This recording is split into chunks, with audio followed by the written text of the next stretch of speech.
é uma alegria muito grande para a gente, do Nesan. Para quem não conhece o nosso grupo, né? Eu sou Fernanda Amorim, sou professora da UFRJ, lá no campus de Macaé. Sou professora do curso de nutrição, vinculada à disciplina de nutrição materno-infantil, e coordeno esse núcleo pelo qual eu sou completamente apaixonada por ele e pelos integrantes dele. Então, é o Núcleo de Estudos da Saúde e Alimentação Materna e da Mulher.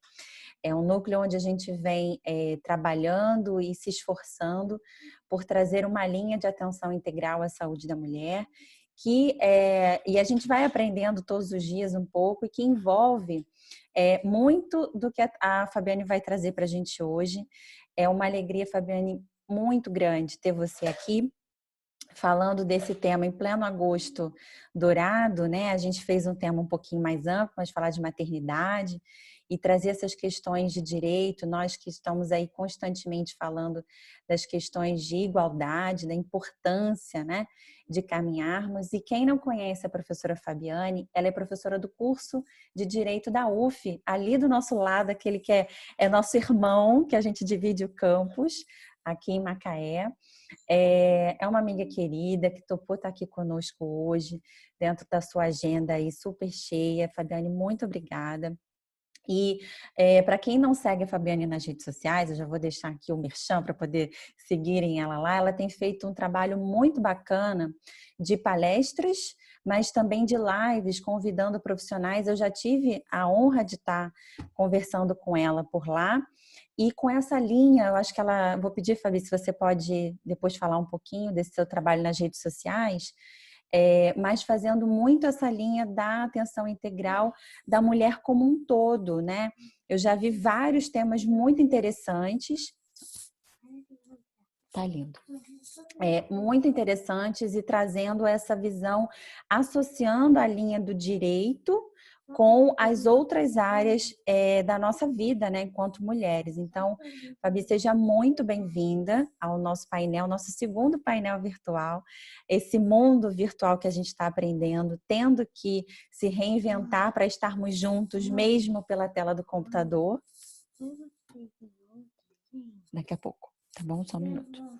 Então, peço desculpas aí pela interrupção, mas quem é mãe está trabalhando de casa sabe um pouquinho como tem sido aí a jornada, né? Então, Fabi, o espaço é todo seu. Por favor, seja muito bem-vinda.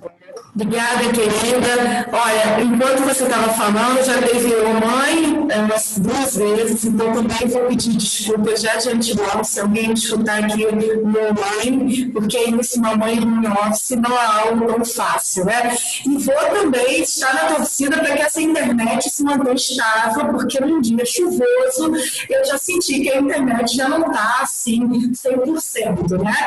Mas, Fernanda, eu quero te agradecer primeiro a sua disponibilidade também de abrir um espaço para um representante da UF, e quero também, gente, lembrar vocês que quando a gente fala de mulher, a gente fala de um universo assim, enorme, né?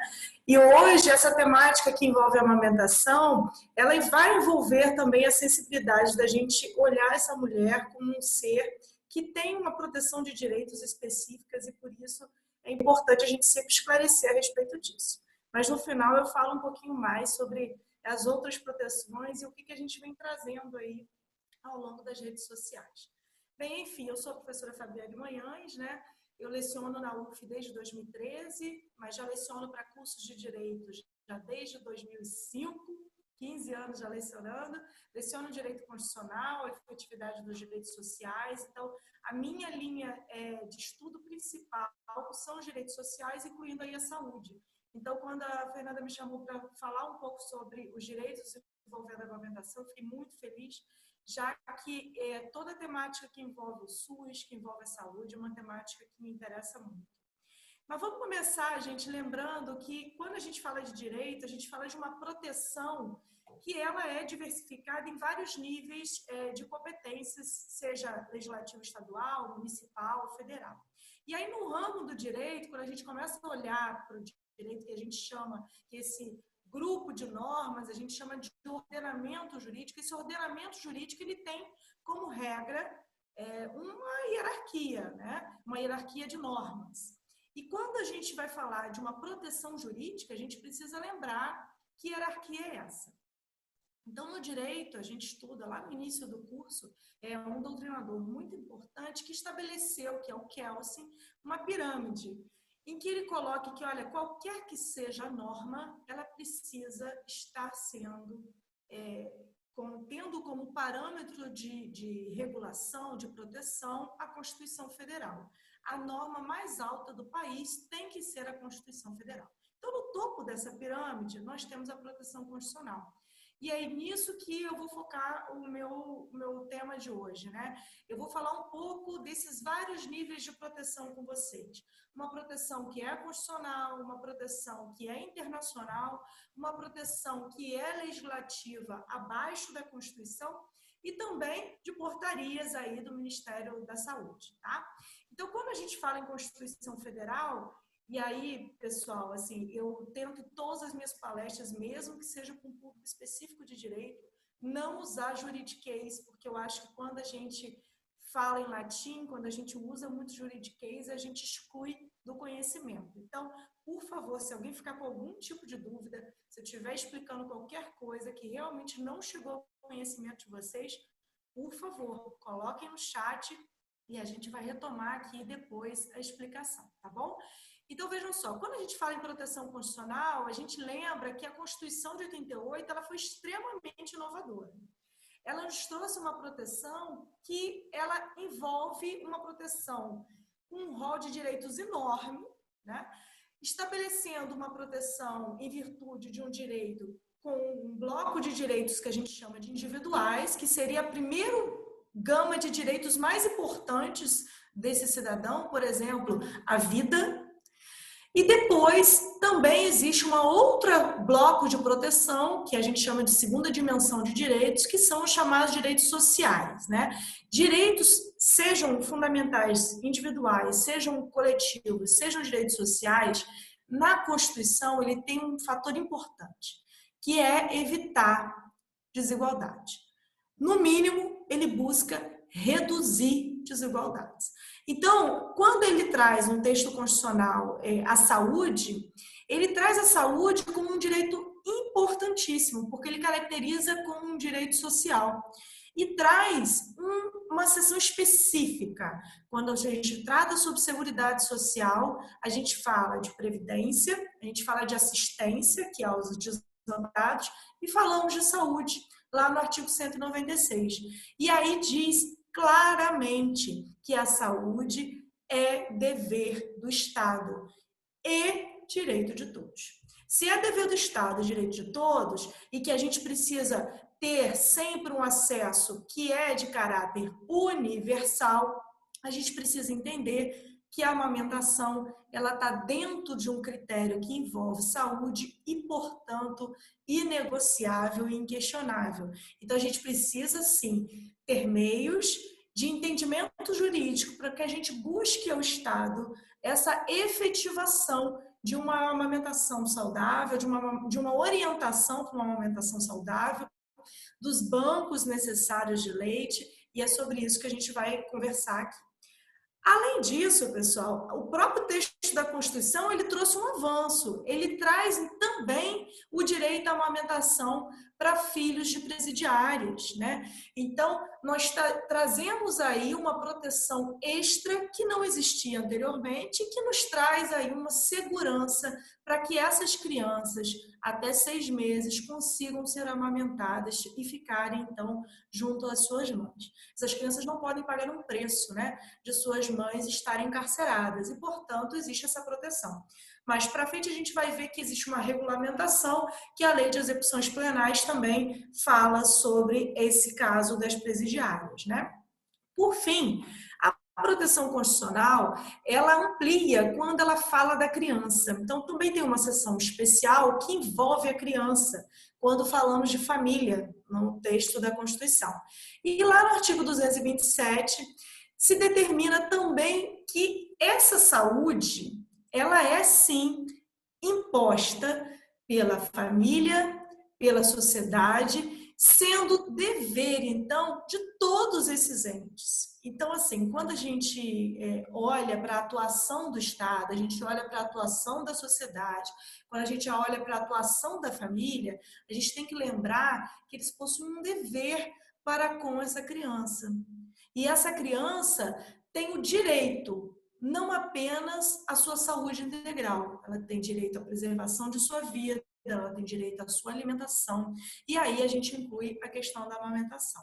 Então, também traz no texto constitucional um avanço de proteção à criança, que antes não existia um arcabouço jurídico com tanta proteção assim, e a gente traz a possibilidade de cobrar também, não apenas ao Estado, mas à sociedade.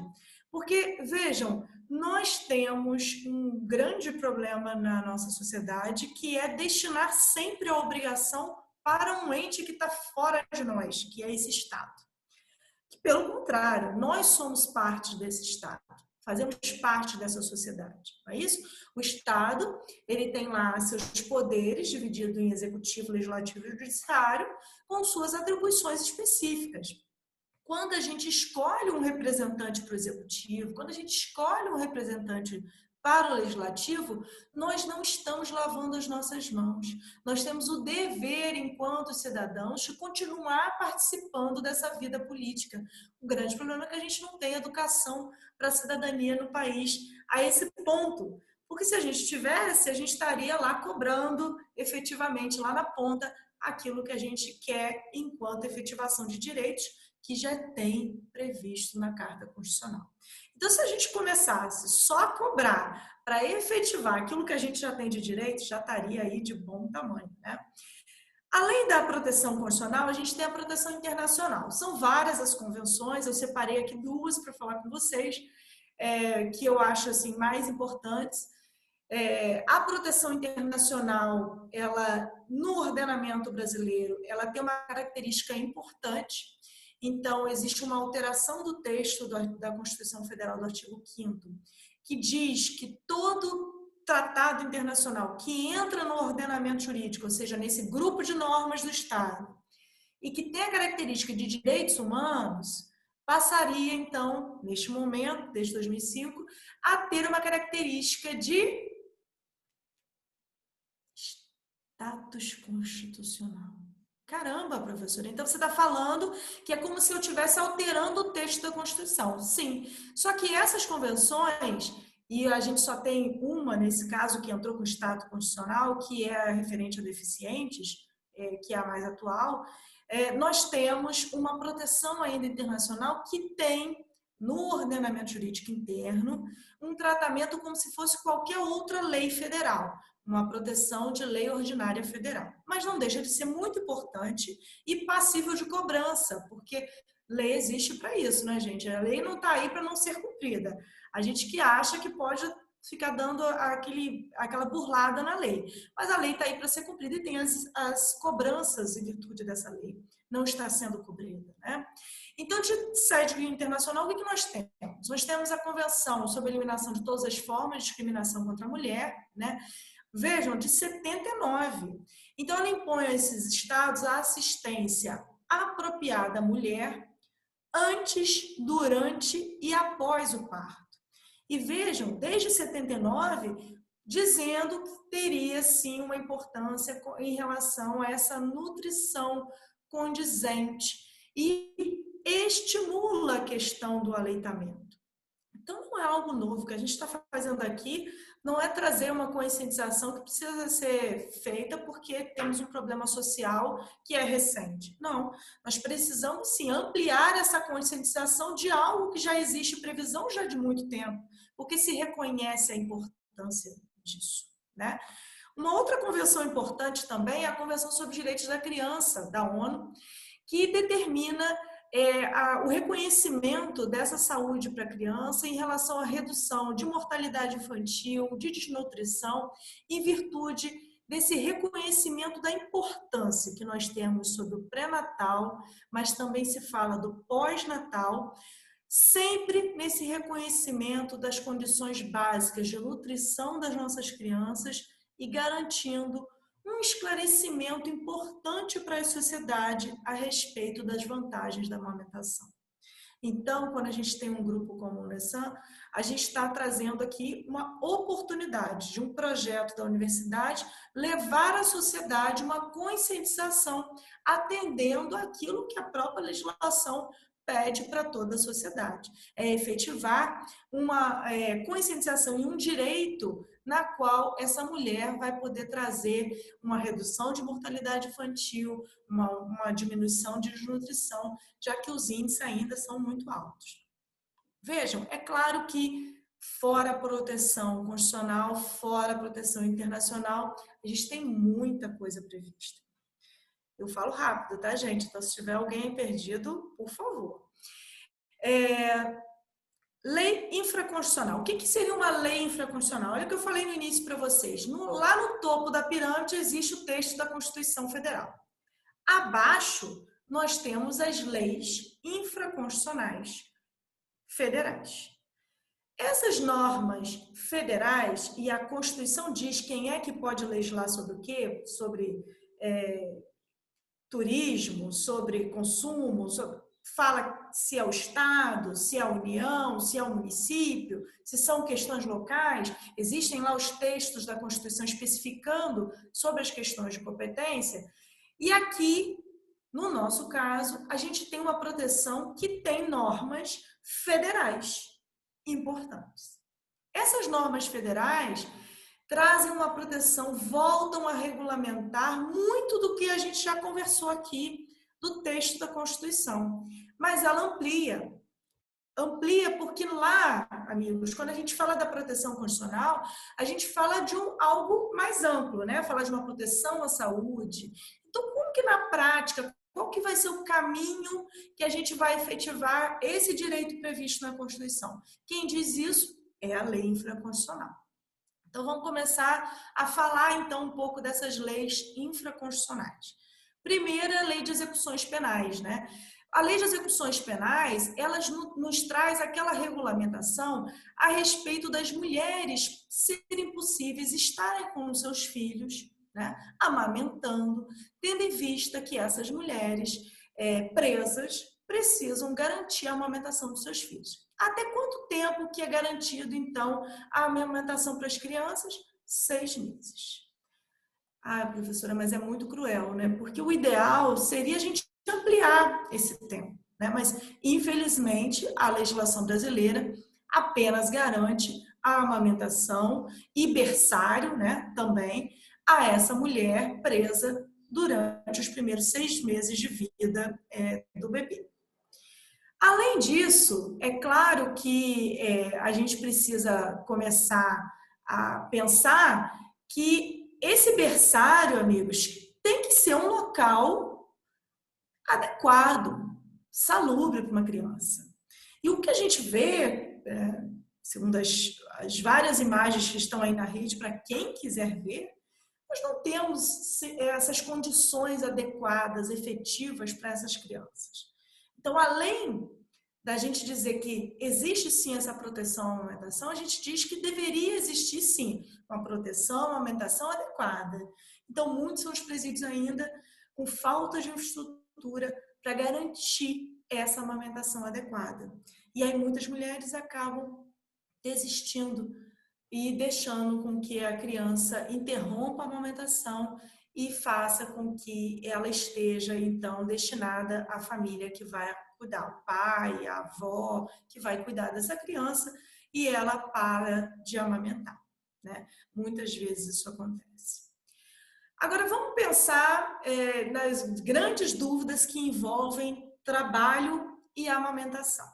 Vejam, primeiro é a chamada licença, e aí a gente tem a licença gestante, tem a licença para quem é a mãe adotante, e nós temos a que a gente chama de licença maternidade. Licença gestante e licença maternidade se equivalem, e a gente tem uma proteção que é de ordem constitucional, garantindo, desde lá no seu artigo 7º, né, esses 120 dias para a amamentação saudável desse bebê. Essa licença gestante, pessoal, é muito importante que se fale que ela é uma proteção constitucional importante e que ela traz uma proteção também no próprio texto constitucional a respeito das servidoras públicas, né? As servidoras públicas, no artigo 39, parágrafo 3º, possuem uma proteção além dos 120 dias, que amplia para 180 dias. E, portanto, temos aí um tempo maior de possibilidade de amamentação do bebê. Mas é claro que a gente precisando incentivar a amamentação, em 2008 é criado, então, a Lei 11.770, com um programa específico, que é chamado Programa Empresa Cidadã. Esse programa, ele passa, então, a ampliar também para 180 dias esse benefício da licença maternidade. No entanto, é claro que a pegadinha do legislador sempre existe, infelizmente, né? Nossos legisladores, às vezes, deixam aquelas cascas de bananas que, às vezes, muitas pessoas não efetivam seus direitos por causa disso. Como que essa mulher terá direito? Então, tá, a empresa dela é cadastrada, o que já é minoria, porque essa redução do imposto de renda que é permitido pela lei para as empresas consideradas dentro desse programa Empresa Cidadã, não atende muito a todas as empresas, né? Então, portanto, nós não temos tantas empresas assim que ofertam os 180 dias. Mas ok, a empresa da mulher oferta. É necessário que ela requeira formalmente. Então, esse benefício ele não é um benefício automático. É necessário que se faça uma requisição específica de afastamento do prazo de 180 dias para que a empresa conceda aquele direito específico da empresa cidadã, ok? É claro que quando a gente fala de proteção à licença maternidade, a gente tem que lembrar que as mães, né, que adotam crianças também deveriam estar sendo protegidas e são protegidas, né? A mãe adotante, amigos, ela tem uma proteção já prevista na CLT, mas a CLT é alterada por uma lei um pouco mais recente, que é de 2017, que é a 13.509. Vejam, é claro que já existia a proteção anteriormente, alguns anos atrás, mas existe aqui uma alteração importante da lei que determina a necessidade de se determinar uma entrega específica dessa decisão judicial que estabelece a guarda, né? Porque antes, o que estava acontecendo? A mulher adotava sem a formalidade judicial e tentava requerer depois na justiça a concessão da licença adotante. E aí ela, às vezes ganhava, às vezes não ganhava, né?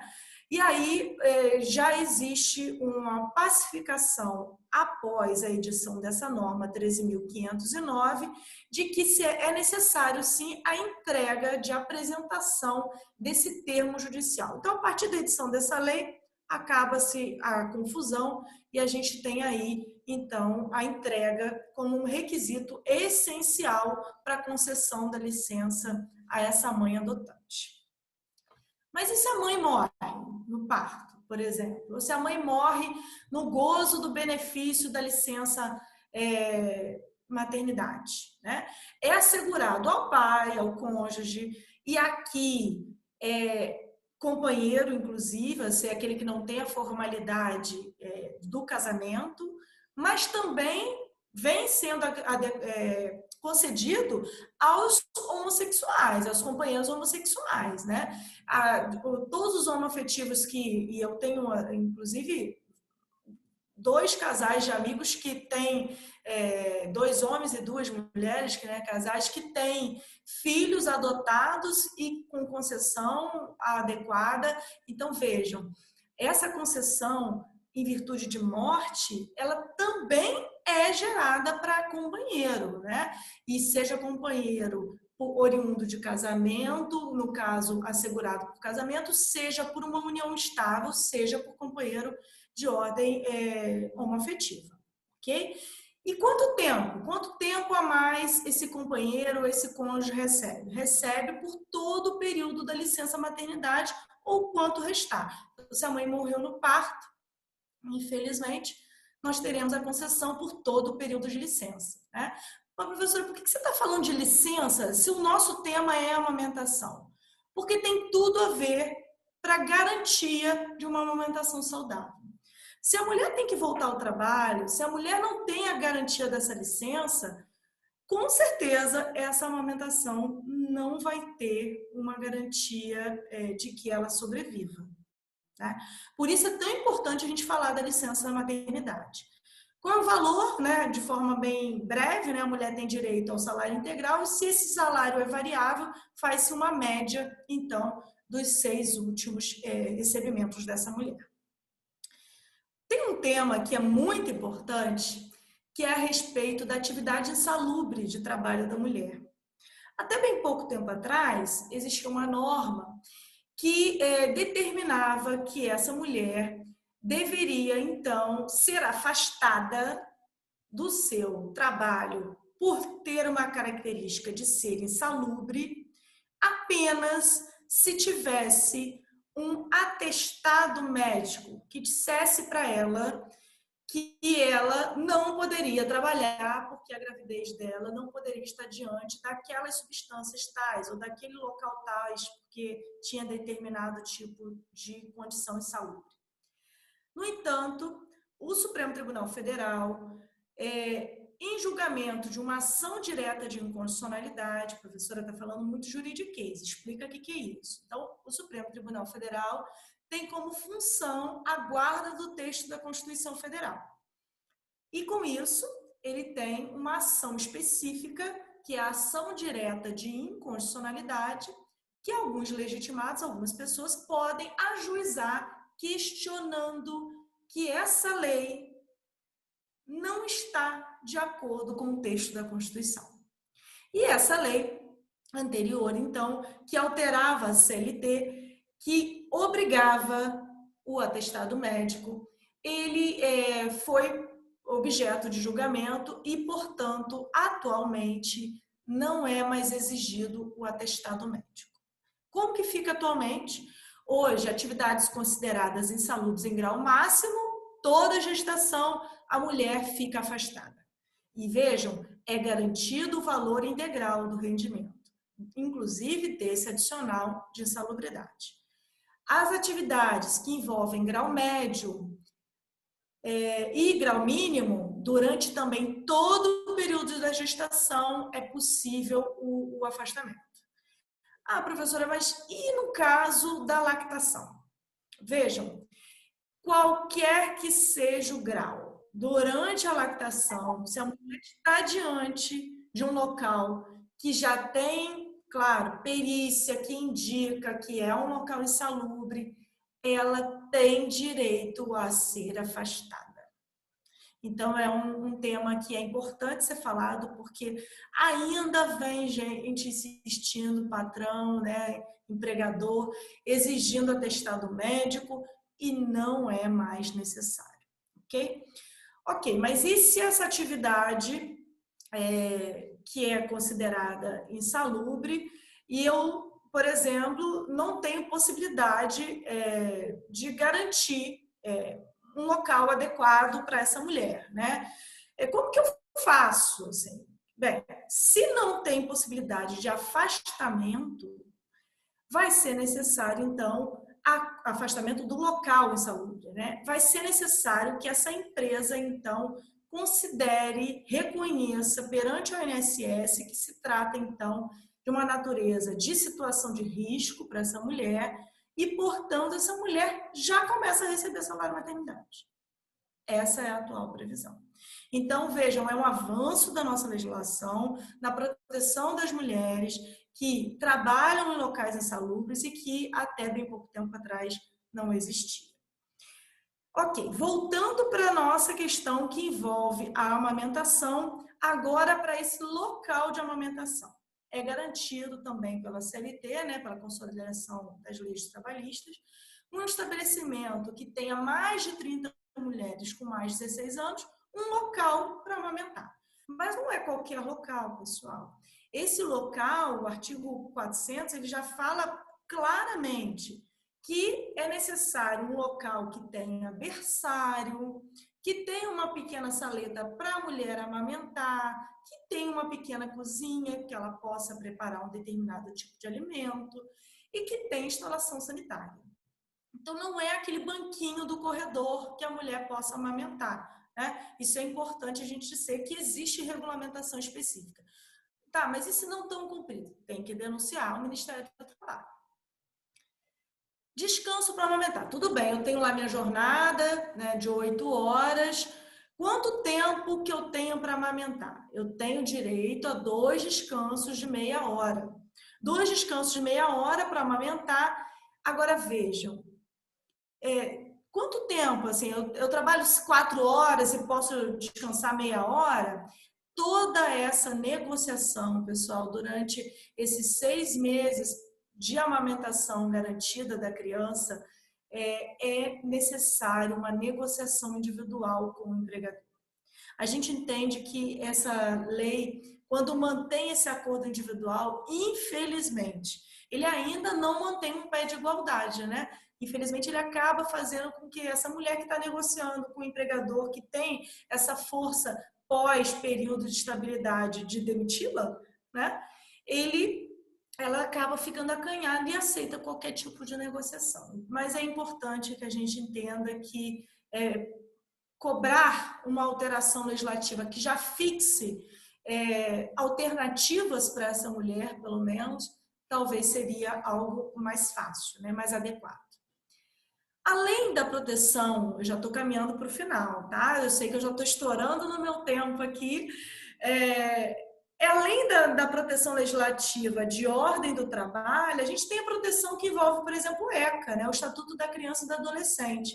É assegurada a todas as mulheres uma garantia de atendimento de pré-natal, mas também de pós-natal no SUS. Vejam, esse planejamento, que tem que ser um planejamento desde reprodutivo até a gestação, até posterior, ele é determinado também pelo Estatuto da Criança e do Adolescente. O que a gente quer aqui é uma garantia integral a essa criança, a esse bebê.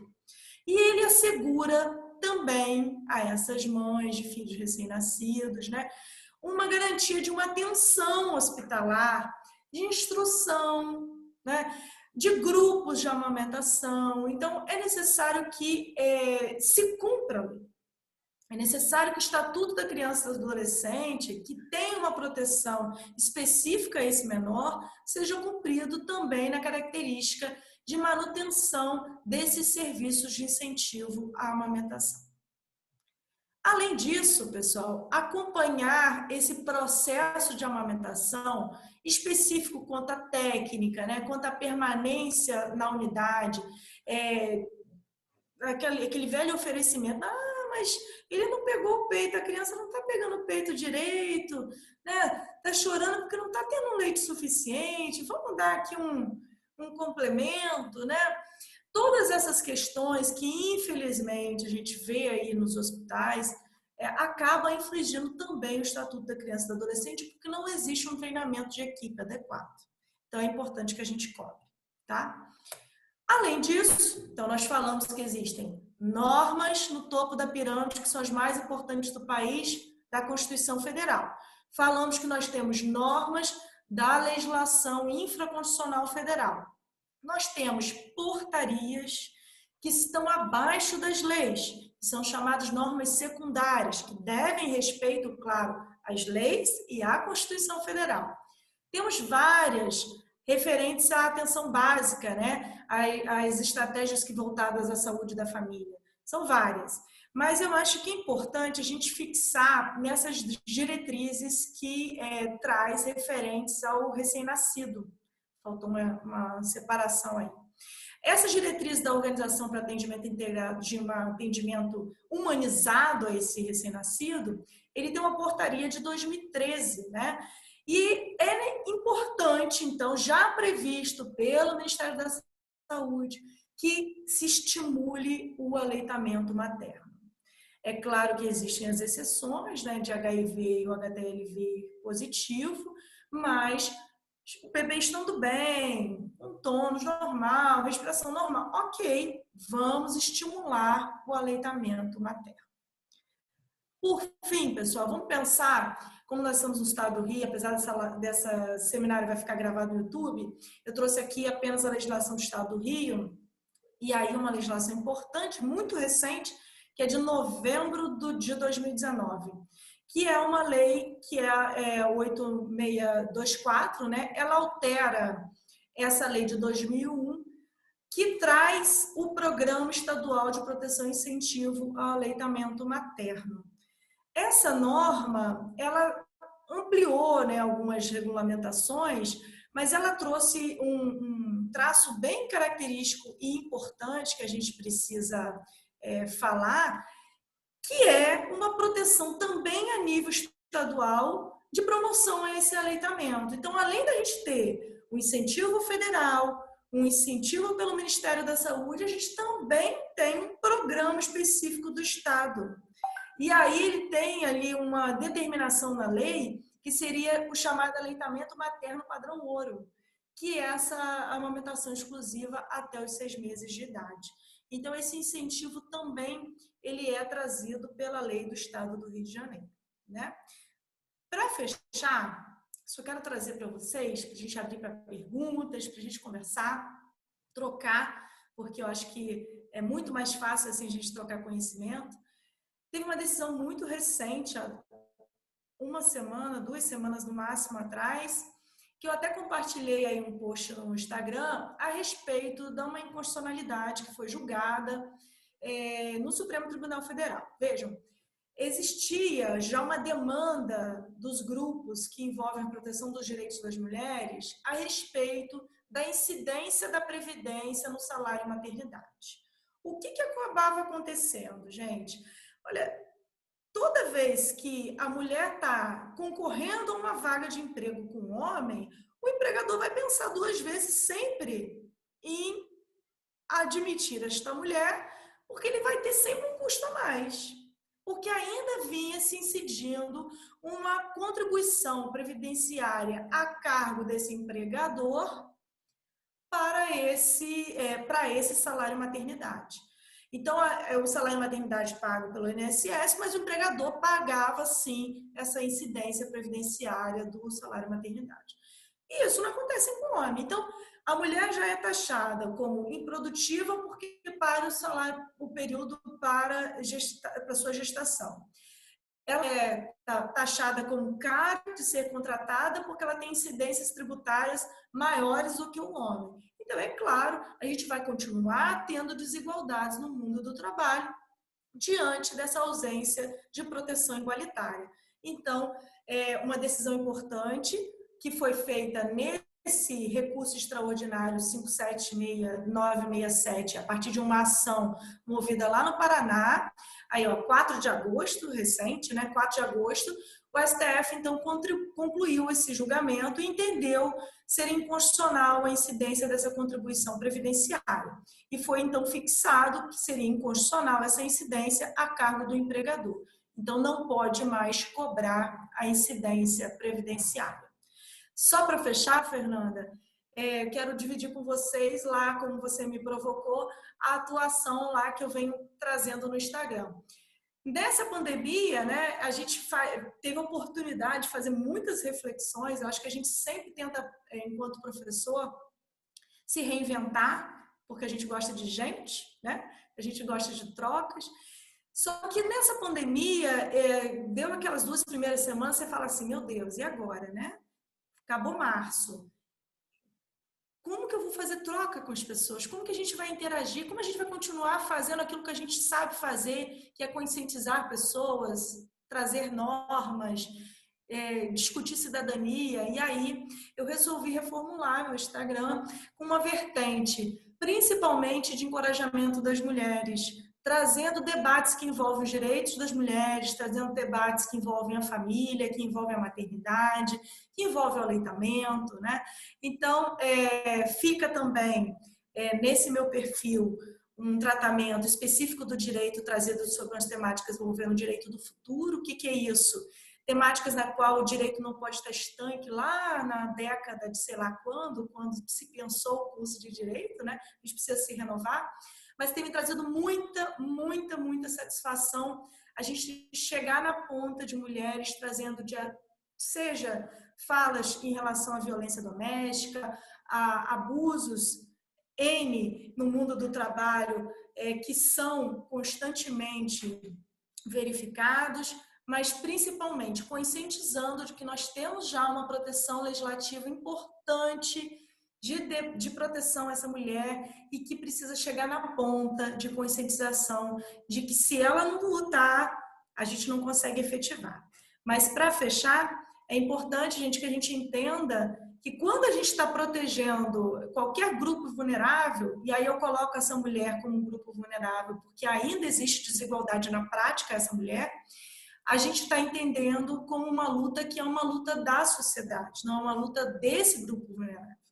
Então, é importante que a gente faça o nosso papel e compartilhe informações, compartilhe conhecimento, para que na ponta mais mulheres sejam ajudadas. É isso, Fernanda, fico à disposição de vocês. Passei aí bastante do meu tempo, mas eu queria aí trazer um pouco dessa temática importante da legislação. Nossa, Fabi, que maravilhoso, que fala perfeita. Vou deixar o pessoal se aquecendo aí, porque a gente já teve aqui comentário no chat. Enquanto o pessoal vai se aquecendo, porque o objetivo, gente, é a gente aproveitar a Fabiane e papear, tirar dúvidas, né? Antes de eu ler aqui o comentário da Júlia, não sei se ela vai preferir abrir o microfone, né, e ela mesmo fazê-lo. Essa fala você encerrou assim com um aviso que é muito importante, né? As pessoas gostam de, às vezes, situar, essa é uma pauta feminista, essa é uma pauta meio que sem, né, mimimi. Não, é uma pauta de sociedade, porque é exatamente isso que você colocou. Enquanto houver desigualdades, e as pesquisas estão aí, você joga no Google, vocês vão ver. Dados americanos, por exemplo, mostram que a gente ganha em torno de 70% do que um homem ganha para você executar a mesma tarefa, né? E aí eu queria que depois você comentasse um pouco dessa questão voltada muito. Eu vou já deixar uma pergunta enquanto as pessoas vão se aquecendo. Você tocou no ponto da licença maternidade, né? Falou ali das características legais da licença e deu algumas diferenças. Realmente é um número muito pequeno de empresas, né, que entram com essa parceria com o governo para que você aumente a licença via CLT. Nós somos servidoras públicas, somos privilegiados nesse ponto. 180 dias de licença. Se você caracteriza o aleitamento materno como um princípio primordial para que uma criança tenha um início de vida adequado. É um direito humano à alimentação adequada. Isso eu queria deixar claro aqui para todo mundo. Alimentar uma criança com leite humano é você garantir o primeiro direito que ela tem, enquanto a alimentação adequada. E aí, quando a gente fala de licença maternidade, eu queria te fazer essa pergunta. Se eu tenho trazido um pouco essa pauta e talvez seja um pouco repetitiva até com as minhas alunas e nas nossas atividades, da importância que seria nós, enquanto sociedade, brigarmos e batalharmos por uma licença parental. Eu acho que aqui no Brasil a gente tem exemplos muito bem-sucedidos no mundo, né, de países onde você tem uma licença igualitária entre homens e mulheres, ou companheiros, né, porque aí não define a questão do gênero, e indicadores de educação, indicadores de saúde, indicadores também de aleitamento materno. Então, a minha pergunta é, talvez quem está ouvindo a gente, qual é a diferença de uma licença maternidade para uma licença parental? E, associada a isso, o que nós, enquanto sociedade, precisaríamos talvez trilhar para alcançar esse objetivo?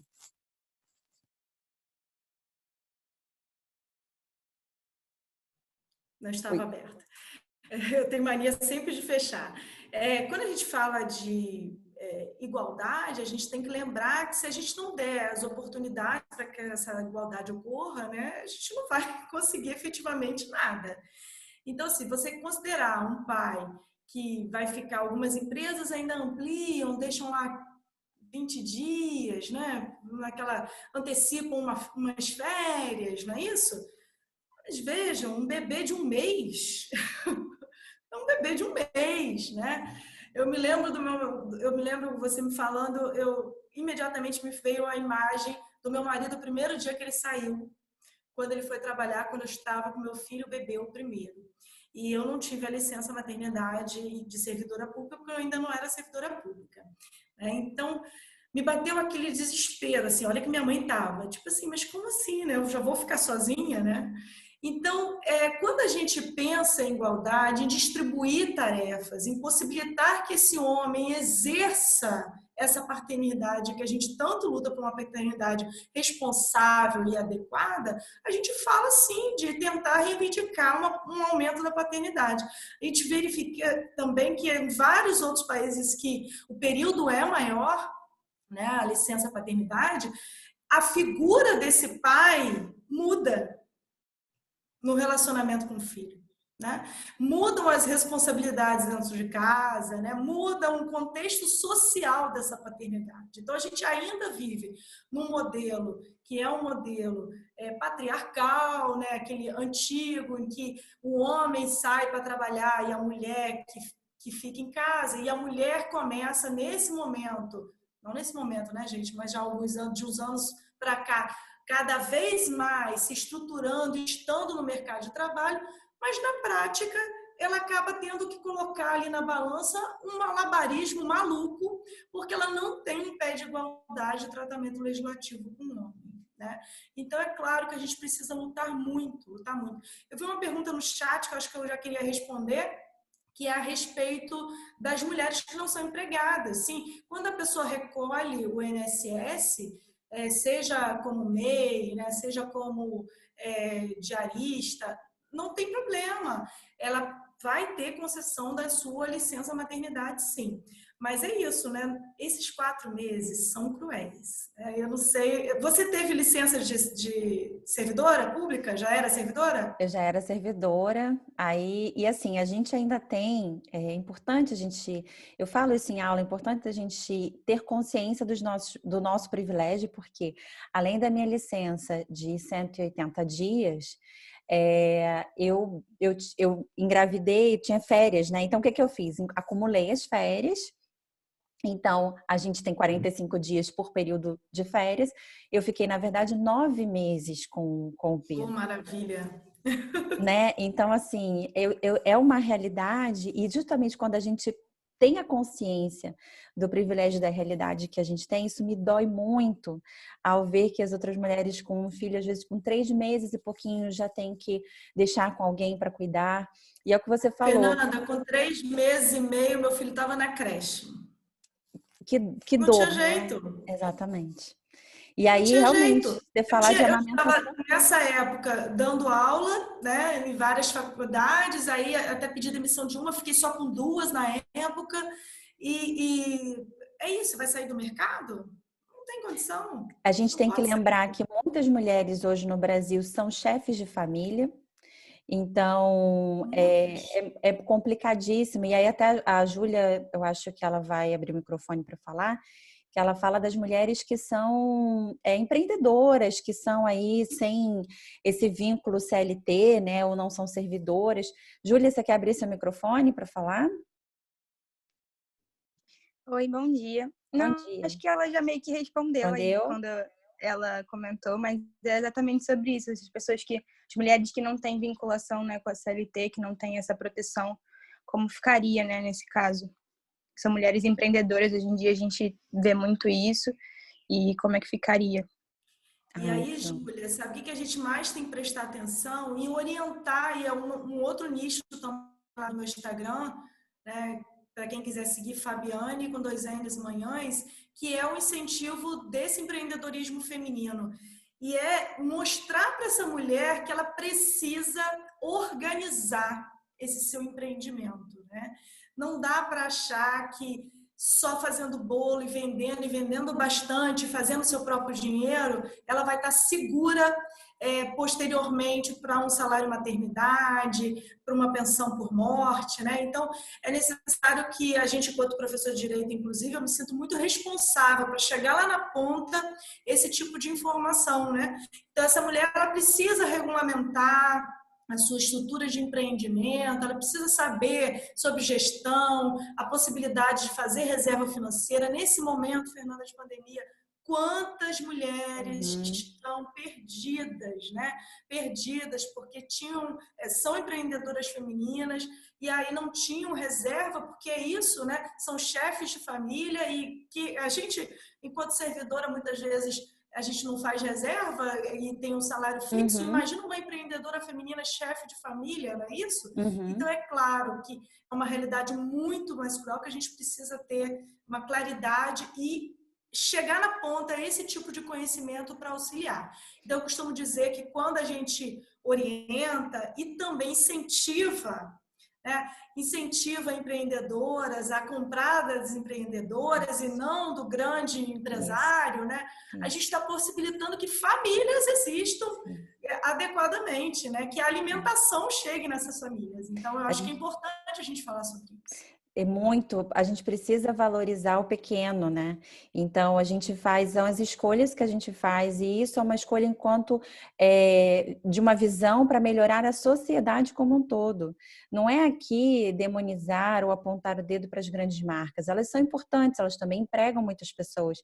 Mas se a gente tem a opção de valorizar o pequeno empreendedor, e principalmente esses negócios chefiados por mulheres, onde elas são chefes de famílias, vamos dar as mãos, né? E tem muitas formas, hoje tem movimentos lindos na internet, nas redes sociais, que a gente pode apoiar uma mulher empreendedora, compartilhando o perfil, indicando para os amigos, a gente dá gente de blogueirinho, né? Você comprou, não foi recebido? Não tem problema, olha aqui o livro que eu comprei, olha aqui a bolsinha que eu comprei, foi com a fulana, marca. Não tem problema nenhum isso.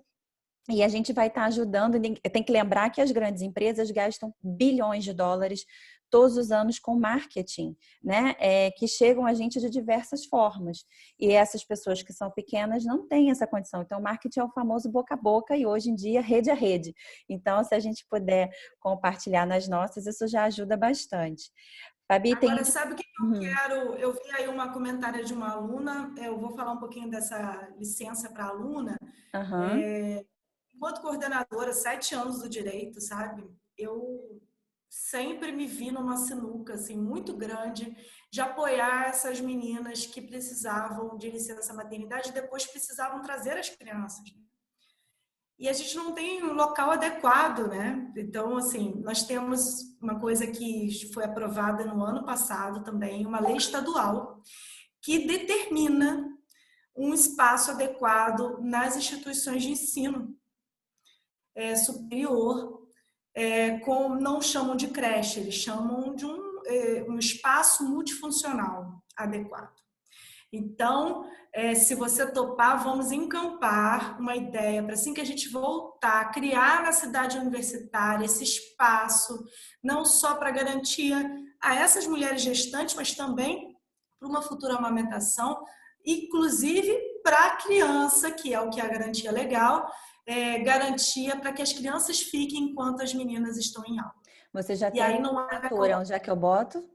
Você já tem a minha assinatura?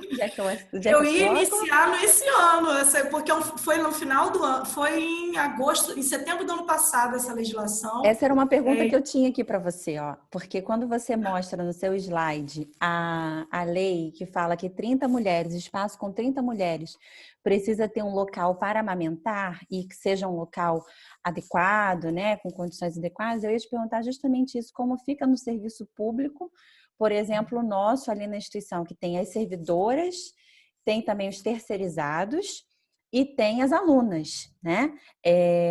Como isso seria? Eu não sabia dessa lei estadual, né? Estadual. Eu posso procurar um número aqui, não vai ser depois tão fácil, então, a gente vai trocar umas figurinhas lá no WhatsApp e ver com como certeza, é que vai isso é fato. isso. Porque, assim, na verdade, não precisa instituir para a UFRJ, para a UF, para a FEMAIS. A gente pode instituir para a cidade universitária, né? E é algo assim, que ele fala, a lei fala de modo muito claro que é um espaço que não é para deixar a criança sem instrução nem nada. É um cuidado adequado, né? Como uma creche. Então, assim, é importantíssimo que a gente garanta esse direito, não apenas para as alunos, mas também para as servidoras em geral, né? Eu acho que é importantíssimo. Mas respondendo a pergunta da aluna sobre a licença para alunos, né? É garantido também por lei essa licença. Então, se você quiser anotar aí, são 3 leis importantes. A Lei 7.692 de 88, a Lei 6.503 de 77 e a Lei 6.202 de 75. Vou repetir. Lei 7.692 de 88, Lei 6.503 de 77 e uma anterior, 6.202 de 75.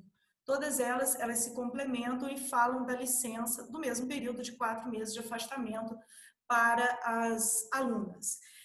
Cada universidade traz seu regramento a respeito desse retorno, inclusive, algumas eu já vi que trazem um período de ampliação desse afastamento em virtude de amamentação, mas não são todas, e não acho que é uma coisa tão unificada assim. Então, eu acho que também é uma coisa que a gente pode pensar e também encampar, porque podem existir regulamentos internos a respeito disso. A gente precisa fazer um estudo disso, né? Deixa eu acompanhar que tem mais algumas perguntas. A Amanda está comentando, elas meio que se completam. Deixa eu só te dar os parabéns da Raíssa, que botou, foi ótimo. Fabiane, muito obrigada por tantas informações importantes.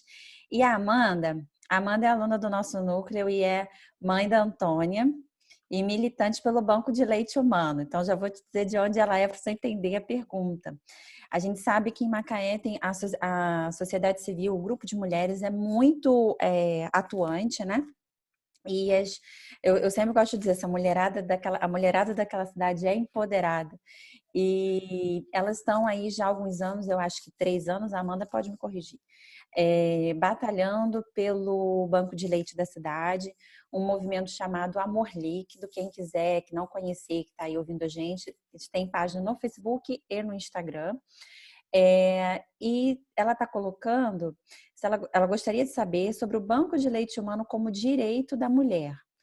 Aí eu vou deixar para você responder e basicamente sobre o banco de leite é isso. Depois eu volto com outra pergunta. Então, lá diz como estimular, né? Estimular a existência de bancos de leite. Quando fala estimular, tudo que você deixa sem obrigação para esse Estado, a gente entra nas características das brigas que nós temos judiciais em virtude de direitos sociais. Então, por exemplo, a gente não sabe que é a garantia de todos o direito a uma saúde adequada? Sim. A gente tem internação para todo mundo? Não. E aí, o que eu tenho que fazer para conseguir uma vaga na UTI para minha mãe que precisa? Vai ter que ajuizar mandado de segurança para isso. Então, assim, infelizmente, esse escopo de grupos de direitos sociais, educação, saúde, cultura, né, todos esses, alimentação, todos esses, transporte, infelizmente, existe muita regulamentação programática de estímulo a. Mas quando você vai para a sede judicial, você consegue. Você consegue por quê? Porque é dever do Estado, segundo a maior parte da doutrina. Doutrina é o grupo dos estudiosos, do direito. Eles determinam de que os direitos sociais precisam ser implementados por esse Estado. Então, o Estado precisa destinar orçamento para isso. Precisa existir um planejamento estatal para isso. Então, assim, agora, normalmente, de bom grado, nunca é feito. Então, eu acho que esse tipo de movimento social, esse tipo de movimento da universidade, que tem um peso importante dentro da sociedade, cobrando, e, inclusive, conscientizando, né, eu acho que é importantíssimo. E aí a gente lembra que temos eleições municipais daqui a pouco, né, gente?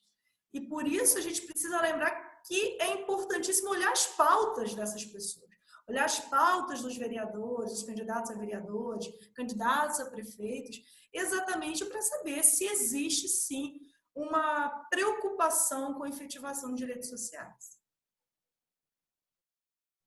Aí vale a questão da importância da mobilização social, né? Das pessoas continuarem, porque e você falou isso muito bem no início da sua fala, você foi trazendo uma linha assim de construção de quando a gente fala de grupo vulnerável e as mulheres gestantes, as crianças, elas estão incluídas nesse ponto por questões de vulnerabilidade econômica e biológica, no caso da mulher não por questões biológicas, mas quando ela está gestante, né, ela tem necessidades diferenciadas. E aí a mulher que amamenta também nesse mesmo grupo, a gente tem que entender que é uma tarefa da sociedade. E parece que alguns grupos acham que eu não sou mãe, então não tenho nada a ver com isso. Quando eu for mãe, eu passo a me preocupar com amamentação, por exemplo. Então, esse é um dever que eu acredito que a gente, enquanto instituição e profissionais de saúde, principalmente, você está fazendo um trabalho lindo, que às vezes a gente acha que só fala de saúde quem é da saúde. E não é, né? Então, assim, quando a gente une forças e traz informação é poder, minha gente. Né? Se você não tem, não sabe o que você tem direito, qual é o correto, o que te falarem você aceita. Então, a gente tem um papel social muito importante nesse sentido. Eu vou deixar mais uma pergunta aqui para você, Fabi, que deixa eu só ver se eu não estou pulando. A Samela já falou. A Amanda fez uma outra pergunta que era sobre a garantia do direito da alimentação adequada para um bebê filho de mãe HIV positiva. Então, na verdade, essa garantia ela é para qualquer bebê, né? E aí, claro, que quando você pensa na proteção para esse bebê que tem uma mãe que muitas vezes terá condições especiais. Então, aqui no coronavírus a gente tem experimentado muito isso, né? Por exemplo, mulheres que gestantes pegam a doença, acabam tendo que fazer o parto e aí são separadas do bebê, às vezes a mulher fica no UTI, tem cenas assim que eu falo assim, meu Deus, imagina se fosse eu, né? Conhecendo depois de estar lá entubada, sei quanto tempo.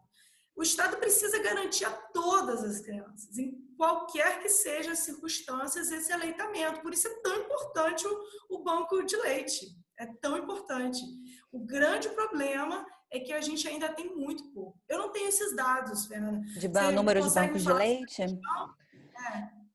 A gente tem no Rio de Janeiro uma das maiores concentrações de banco, mas o mais próximo da gente aqui enquanto região, se eu não me engano, é em Campos. Mas números assim exatos eu posso dar uma olhadinha. Meninas, vocês que estavam fazendo essa pesquisa para mim, Samara, são 70 e poucos pouco, que a gente né? tem no Muito Brasil? Pouco. É muito pouco. São 212, se eu não me engano. No Brasil todo, né? No país. No Rio é que tem quantos? São mais de 30, né? No Rio, do estado. Sim, no Rio e São Paulo são as maiores concentrações. Mas deve atender muito mais a capital, né? A capital. Então, no interior a gente tem só em Friburgo e em Campos. E o resto é na metrópole, tipo em Duque de Caxias e na capital. Na capital tem vários. Tem. Inclusive, assim, em relação na questão da amamentação na mãe HIV positiva, a gente sabe que é uma contraindicação. Então, o Ministério da Saúde, ele recomenda que a criança não seja amamentada para evitar a transmissão, né, do vírus, isso é importante. E essas crianças têm a garantia por lei do recebimento de fórmula infantil pelo tempo que for necessário. Elas vão receber fórmula infantil e depois leite, né? Isso é uma garantia por lei que também precisa, aqui em Macaé, a prefeitura, a Casa da Criança, eles fazem esse trabalho de acompanhamento. Não é só pegar a fórmula, né? Mas faz o acompanhamento da criança e a orientação da alimentação, incluindo a fórmula infantil e depois a alimentação complementar. Tem uma Agora, pergunta. imagina se a gente tivesse um banco de leite, né? Como que não seria bom, né? Para essas Com crianças. certeza, com certeza. O banco de leite, ele ajuda em todos os sentidos, né? É muito fácil a gente ver relação de que cidades que têm banco de leite, a gente tem melhores indicadores de amamentação, porque a mulher em dificuldade, ela vai até o banco de leite, né? Recebe a informação.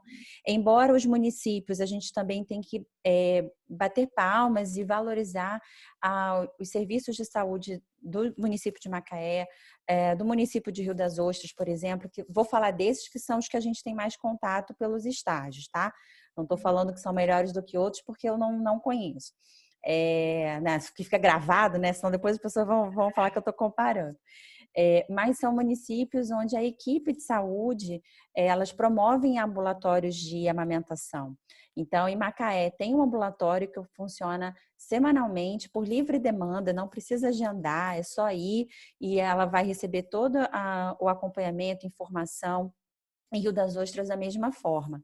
Então, vocês podem entrar nos sites da prefeitura, nas redes sociais das duas prefeituras, tem informações sobre esses ambulatórios. É importantíssimo, porque a mãe, ela não nasce sabendo, ela não sabe como é a estrutura para amamentação, como é a pegada, como é nada, né? E Não, aí ela acha que o bebê também sabe, e aí não. muitas vezes não dá certo, né? A Não gente é casa. enganada, né? Essa questão amamentar não é Achar que o biológico. instinto vai dar certo, né? Amamentar não é biológico, é cultural e a gente aprende. E o bebê também.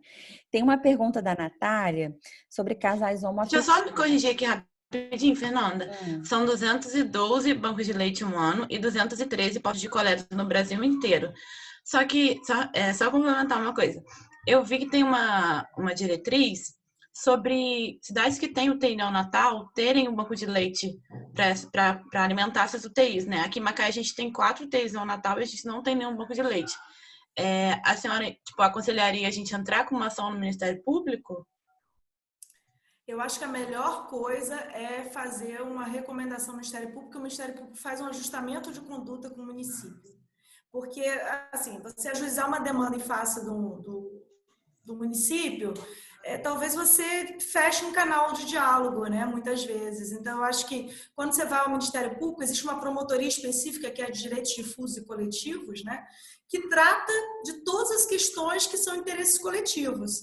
E quando se fala de menor, é interesse coletivo, né? Então, nós temos interesses que podem ser tutelados pela promotoria da infância, que você pode levar a demanda e, muitas vezes, essa instrução inicial não precisa vir, inclusive, identificada, muitas vezes. Por quê? Porque o próprio promotor ele pode fazer essa investigação preliminar no inquérito civil público sem ser provocado. Então, se ele quiser, ele pode fazer. E aí chama a prefeitura. Município, vamos sentar aqui. Olha, tem essa lei aqui. O que está caminhando? O que não está caminhando? Quando efetivamente vai ser implantada, né? E aí já abre um canal de diálogo e aí cria-se o que a gente chama de TAC, que é Termo de Ajustamento de Conduta, pactuando Ministério Público Ministério Público representando a sociedade e município, fazendo com que estipule-se prazos para cumprimento, né, etapas de cumprimento e aí penalidades se não cumprir. Acho que Obrigada. a Fabiane deixou o caminho das pedras aí, né? Sim, obrigada. Tem uma última pergunta, mas antes de fazê-la, vou só te falar aqui um pouquinho. Eu perguntei por curiosidade quem estava aqui com a gente, qual é mais ou menos a área. Então, a gente tem alunos de nutrição, né, da enfermagem. Temos também nutricionistas da área materno-infantil, nutricionista residente de saúde da família. A gente tem acadêmicos não só da UFRJ Macaé, tem de outra instituição. Então, é uma alegria muito grande ver que a gente vai fazendo essas pontes, né? Obrigada a todos aí, sejam bem-vindos e que a gente consiga se encontrar num próximo. Última pergunta para... Aí, Fernanda, antes de você fazer a última, assim, é isso que a internet nos possibilitou, né? É verdade. Talvez dar mais voz a mais pessoas, mais conhecimento a mais pessoas, porque talvez quando você estava lá no seu bloco É o D ou C?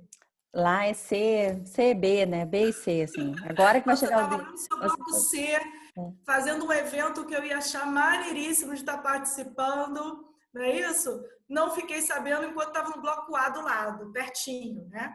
E aqui a gente está junto. Então, eu acho que é isso. Eu acho que a internet nos possibilitou conectar mais pessoas.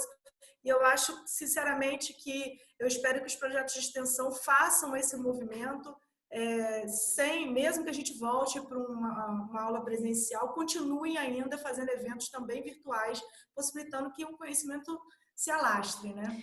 Acho que esse, como todo mundo gosta de dizer, você clichê também, é o legado da pandemia, né? Mostrou para a gente outros caminhos, outras possibilidades, nos obrigou a ter outras ferramentas, né? E eu, assim, acho que não substitui o encontro. É bom a gente estar cara a cara, assim, você vê. Mas eu adorei a questão do evento virtual. Às vezes você tá, assim, a gente está ali do ladinho e não sabia. E também, às vezes, você quer convidar um amigo, um colega que está lá no Rio, mas que, poxa, para vir para Macaé não dá. Vamos fazer virtual agora. Olha, Agora a gente sabe que dá. Quarta-feira agora eu fiz um debate sobre direito dos autistas, o meu projeto Cidadania Ativa. Tinha um advogado da Bahia, outro que era da OAB do Distrito Federal, estava em Brasília, outro de São Paulo. Olha Vejam aí. quando que a gente ia conseguir levá-los para Macaé para a gente estar debatendo. Não Pois iria. é, não dá. Última pergunta, Fabi, é da Natália, sobre casais homoafetivos masculinos. Se eles têm algum direito e alguma licença ao adotar o bebê. A mesma licença maternidade já é extensível, previsto a possibilidade para casais homossexuais, para garantia. Só que é para garantido para um só. Entendi. Aí é onde a gente fala da importância da licença parental. Porque aí né? Porque aí vai ser para os dois, né? Inclusive Ambos, mãe, exatamente. pai, pai, pai, mãe, mãe, né? Porque Filho não é só da mãe, nem só do pai, nem exatamente. só do papai, nem só da mamãe, né? Exatamente. E eu gosto sempre de dizer aquele famoso provérbio africano que diz que é preciso uma aldeia inteira para cuidar de uma criança. E a gente, quando teve aí, o meu já está com 4 anos e meio, a gente sabe quem tem criança pequena em casa, quão é uma batalha, né? É difícil se você não tem uma rede de apoio. Essa rede de apoio, ela não só é importante para a amamentação, a mulher ela precisa se sentir segura, né, para conseguir amamentar. E aí o seu companheiro ou companheira tem um papel primordial. Ela precisa se sentir segura em relação ao seu trabalho, e a Fabi trouxe isso aí pra gente. E se sentir segura e amada também, apoiada pela sociedade, pelos seus amigos, pela sua família. Isso tudo vai repercutir nessa criança e eu tô clichê hoje, mas vou continuar na linha, né? Que é a sociedade do futuro, a gente precisa cuidar delas, né? Então, sem uma criança saudável, a gente não tem uma sociedade saudável, né? Bom, É verdade. acho que era isso. Deixa eu ver se tem mais alguma coisa aqui. E aí, antes que você, já que você está olhando o chat aí, eu também vou ser Uhum, clichê falando uma por coisa, favor. assim, a gente precisa planejar para efetivar esses direitos sociais, né? Confúcio já falava, né? Se a gente não sabe para onde vai, Confúcio não, é o da Alice nos Países das Maravilhas, não é isso? Qual é o nome dele? Se a gente não sabe para onde vai, qualquer caminho serve, não é isso? Não é essa frase? E eu acho que é muito isso. Eu acho que se a gente não sabe para onde efetivar os direitos, para onde, a gente simplesmente vai aceitando qualquer caminho. Né? Verdade. Então, eu acho que é importante a gente estabelecer metas enquanto grupos organizados para onde a gente quer chegar para a luta desses direitos serem efetivados. Né? Então, assim, estou à disposição de vocês para qualquer outro evento, mas também para trocas, para participar do grupo, inclusive. Quero muito vocês também próximos dos nossos projetos que Conta envolvem com a a saúde. gente. Conta com a gente. Essa troca é fundamental. Eu acho que nenhuma área estanque cresce. Eu acho que só a interdisciplinariedade possibilita que o conhecimento chegue à sociedade. Com certeza. É unir, né? A gente precisa realmente unir. Muito obrigada, Fabi. Obrigada. Conta com a gente. Também queremos ter você aqui pertinho. Vamos depois trocar figurinhas lá pelo WhatsApp, ver o que a gente pode caminhar dessa conversa que a gente fez aqui hoje e bolar aí os próximos eventos. Tá todo mundo aqui agradecendo, elogiaram, né, a sua palestra, foi realmente maravilhosa. Eu recebi uma pergunta que é se você disponibiliza o slide. Eu não sei. Posso? Pode? Sim, eu mando para você. Então tá, ela vai mandar pra gente, como a gente tem ali, vocês estão preenchendo o formulário, a gente tem acesso aos e-mails de vocês, a gente encaminha então os slides da professora Fabiana em PDF e vamos aqui contar com você num próximo evento, depois a gente combina. Quero agradecer a todo mundo que esteve aí conosco, numa sexta-feira chuvosa, de frio, de pandemia, cada um com as suas atividades, mas eu aprendi muito hoje, fiz aqui as minhas anotações. Que bom que vai ter o slide, porque eu também vou salvar para mim. E só para quem assistiu, por favor, tem um link de um formulário para a gente poder, né, pegar alguns dados de vocês e fornecer o certificado. E tá todo mundo aqui só te parabenizando, dando palmas, ótima palestra, realmente muito obrigada, Fabi. Uma vez, agradeço a todos que estiveram presentes, que tiveram, na verdade, nessa troca de conhecimento, né? E eu espero vocês também ampliando aí os debates lá também pelo Instagram, para que a gente troque mais e se una mais, né, Fernanda? Sim. Eu quero muito que a gente se torne mais unido, porque eu acho que os projetos se casam muito, os nossos focos de interesses é a sociedade, é a efetivação daquilo que a gente entende como mais importante para as pessoas. Então, é isso. Contem comigo. Forte abraço para vocês.